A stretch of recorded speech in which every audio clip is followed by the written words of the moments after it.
এক ছিল এক গরিব কাঠুরে। সে জঙ্গলে কাঠ কাটতো আর তাই দিয়ে সংসার চালাতো।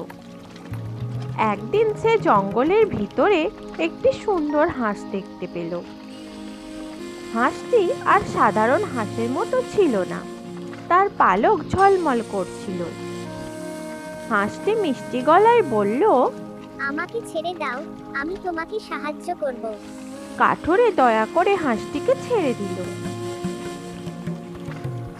পরদিন সকালে কাঠুরে দেখল হাঁসটি একটি সোনার ডিম দিয়েছে।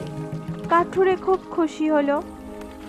প্রতিদিন একটি করে সোনার ডিম পেয়ে সে ধীরে ধীরে সুখে থাকতে লাগলো। একদিন তার মনে লোভ এলো। সে ভাবলো, একসাথে সব সোনার ডিমগুলো পেলে কত ভালো হতো। লোভে পড়ে সে হাঁসটির ক্ষতি করলো, কিন্তু ভেতরে কোনো সোনা পেল না। সে তখন বুঝতে পারল তার লোভই সব শেষ করে দিল।